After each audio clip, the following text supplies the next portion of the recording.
हरि ओम मंगलं भगवान विष्णु मंगलं गरुड़ध्वजं मंगलं पुंडरीकाक्ष मंगलाय तनूहरिः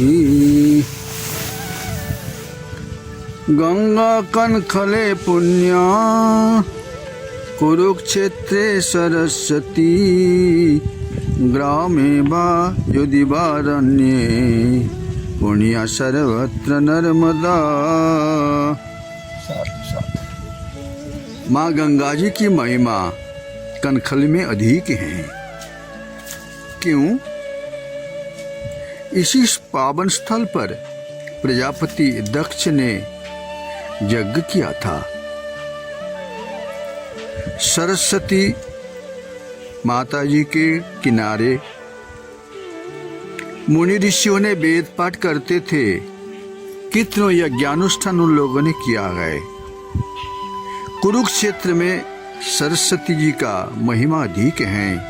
कारण यहाँ पर भगवान श्री कृष्ण महाभारत की लड़ाई करते समय अर्जुन को विश्वरूप दर्शन कराया था।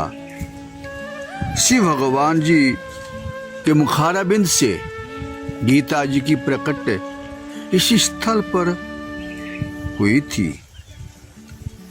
सुदर्शन चक्र करके धारण करके भगवान जी ने अपना स्वरूप दर्शन कराया अर्जुन को। महाभारत लड़ाई में कुरुक्षेत्र जगतवासी के सामने ये प्रमाण दे रहे हैं, गीता के ज्ञान बिना मोक्ष लाभ कैसी हो सकता है। और साथ साथ नर्मदा जी सर्वत्र पुण्य है,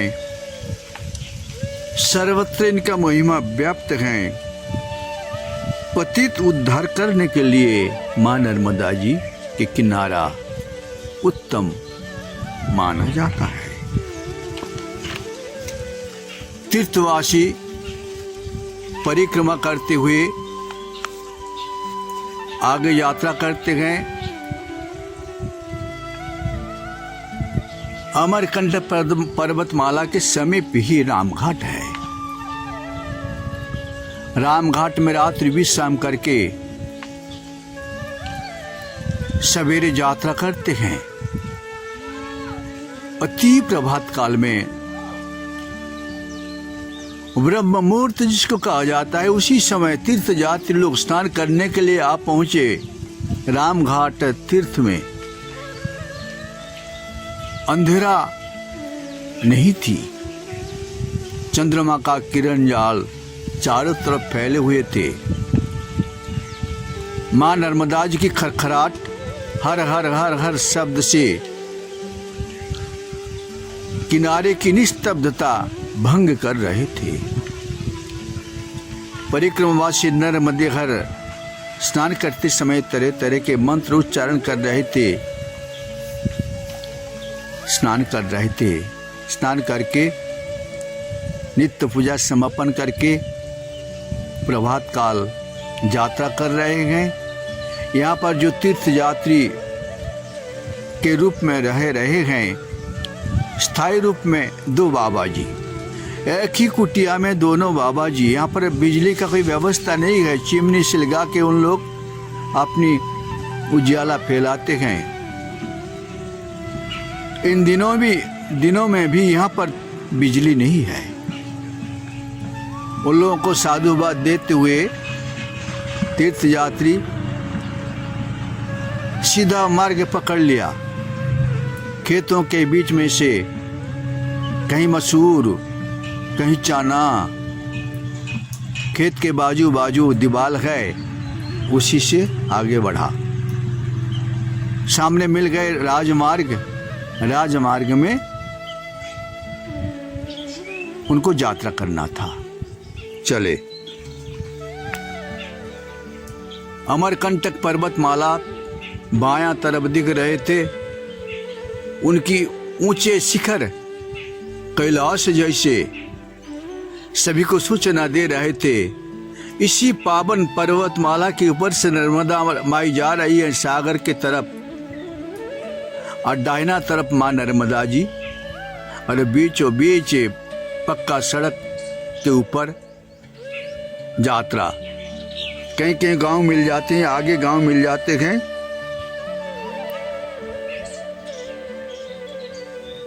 काकरा मट्टा, बीच में करकमंडल नाम के एक संगम है।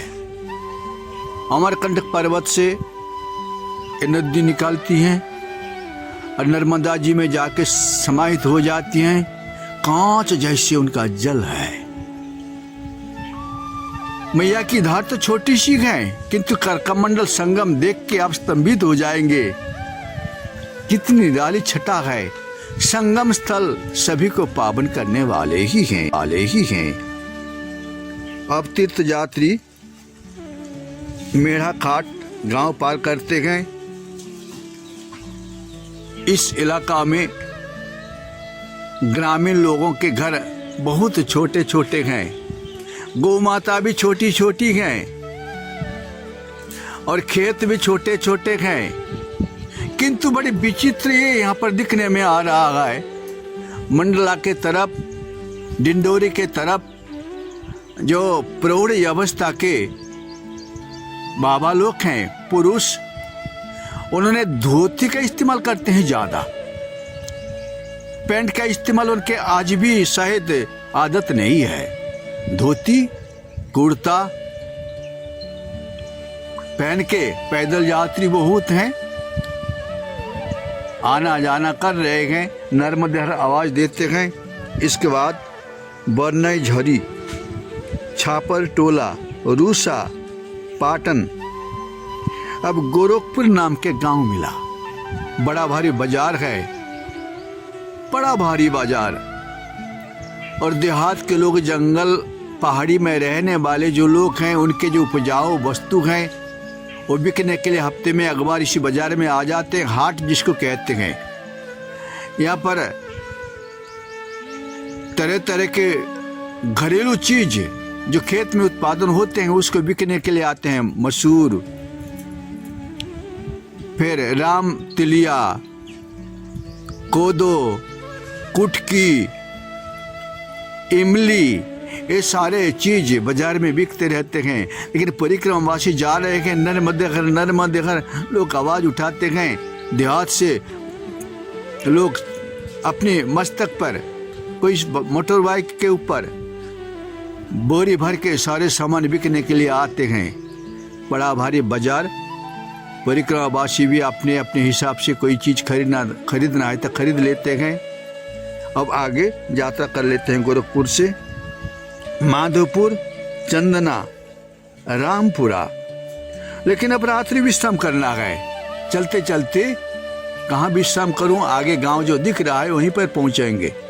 लेकिन रास्ते में एक बाबा जी को देखा जो प्रौढ़ अवस्था के ही थे। उन्होंने नर्मदेहर करके साधु बात बोला और साधु संतों के साथ उनने बातचीत करते हुए चल रहे थे। पजामा पहने हुए थे, कुर्ता उनके बदन में चादर से बदन ढका हुआ था। सर्दी का मौसम अभी भी है। सर्दी का चपेट अमरकंटक के नजदीक में अभी भी मिल रहे हैं। बातचीत करते आ रहे हैं। आजकल महाराष्ट्रियन परिक्रमावासी ज्यादा मिलते हैं, लेकिन साधु संत बहुत कम है। लेकिन इस इलाका में डिंडोरी के तरफ साधु संतों का निवास करना रात में कहीं कहीं दिक्कत हो जाती है। लेकिन माई की निराली महिमा है। कहीं भी कोई भी भक्त लोग उनको अपने घर बुला के ले जाते हैं। विश्राम करना, चलना, और क्या है। उन्होंने निवेदन किया, हमारे घर में साधु सन्यासी ठहरते हैं, आप लोग चलिए, चाहे मुट्ठी कोई बात नहीं, चलिए। पता चला वो अवसर प्राप्त एक हाई स्कूल के शिक्षक हैं। घर ले गए, अपने बच्चे लोगों को बोल दिया जल्दी जल्दी जो अपनी बैठक है उनको साफा कर दो। साफा करके भीतर आसन लगा लिया। आरती के इंतजाम कर रहे थे। उन्होंने अपने छोटे छोटे 2 नाती हैं, उनको कहते हैं देखो जी हमारे हनुमान जी हैं। बाल स्वभाव के कारण बड़ी चंचल है, इतनी चंचल उन्होंने खुद ही उनको हनुमान जी कहने लगे, जो हनुमान है ये हमारे 2। क्यों कहते हैं न, स्वभाव से बालक, कोई भी घर में बालक क्यों ना हो, वो अनुकरण करते हैं, घर के माता पिता जैसी करते हैं वो भी उसी प्रकार अनुकरण प्रिय होते हैं हनुमान जी जैसे। सभी लोग अपनी आरती करने लगे, परिक्रमावासी भोजन के लिए इंतजाम कर दिया। वे बोल रहे थे इन दिनों में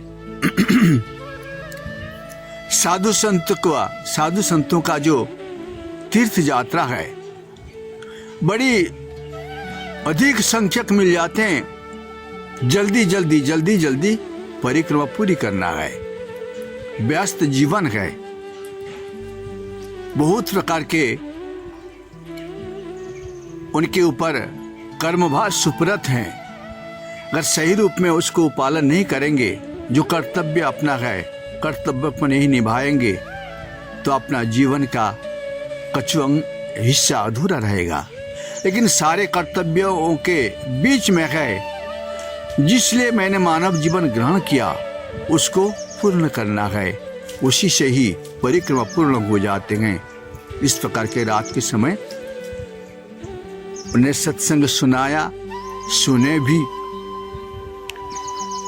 गांव के नाम है मोहतरा गांव में रात्रि विश्राम किया।